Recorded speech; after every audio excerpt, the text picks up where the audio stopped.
Olá, amores do sétimo ano, tudo bem com vocês? Vamos dar início à segunda parte do capítulo 8, Espanhóis e Ingleses na América, livro 2. Pois bem, vamos falar dos ingleses na América. Já falamos dos espanhóis e agora os ingleses. A Espanha foi o primeiro país a colonizar o continente americano. Pouco depois, outras nações como Portugal, França, Holanda e Inglaterra deram início a processos semelhantes. Empresas de colonização. De modo geral, a colonização inglesa na América apresentou diferenças significativas em comparação ao modo como Espanha e Portugal colonizaram o continente americano. Para esses dois países da Península Ibérica, a colonização se deu por meio do Estado. Já os ingleses, esse processo foi entregue à iniciativa privada. Empresas colonizadoras e organizadas por comerciantes ganharam do governo britânico uma autorização para instalar colonos em determinadas regiões da América. Recebiam também o monopólio do comércio com essa região. Cabia a elas, então, a tarefa de conseguir pessoas interessadas para se estabelecer no Novo Mundo. O perfil desses primeiros colonizadores ingleses foi bem variado.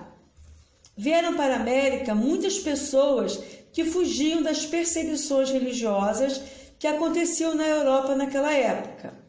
Também embarcaram nos navios soldados, nobres e pessoas sem recursos que esperavam encontrar melhores condições de vida em outro continente. Pois bem, vamos falar então das 13 colônias. Pode-se dividir a formação das colônias inglesas na América do Norte em dois períodos.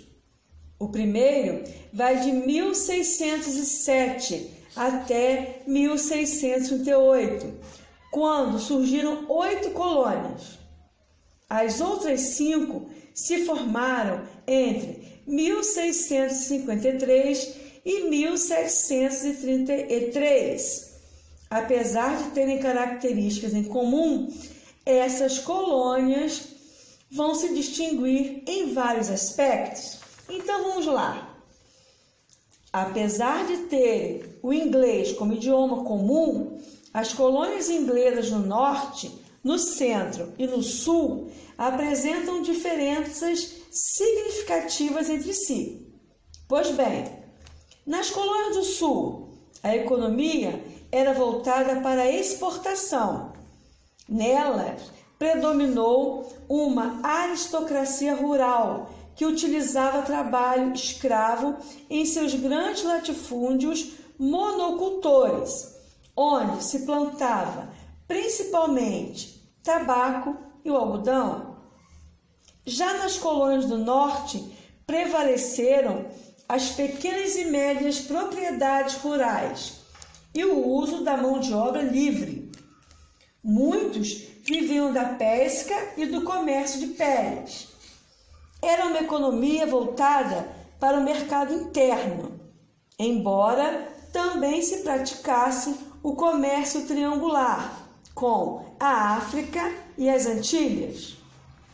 Já as colônias de centro tinham características semelhantes às do norte, baseada na pequena e média propriedade rural, mas contavam com uma população cosmopolita e heterogênea, formada por ingleses, holandeses, escoceses, irlandeses, alemães e suecos. Vamos agora falar dos indígenas e dos negros.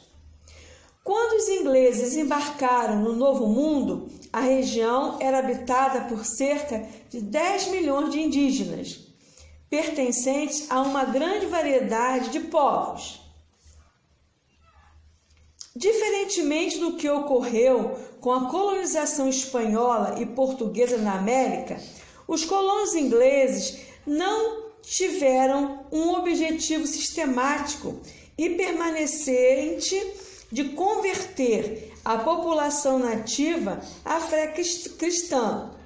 Ainda assim, existiam casos de religiosos que chegaram a traduzir parte da Bíblia para línguas indígenas, na esperança de converter os nativos ao calvinismo.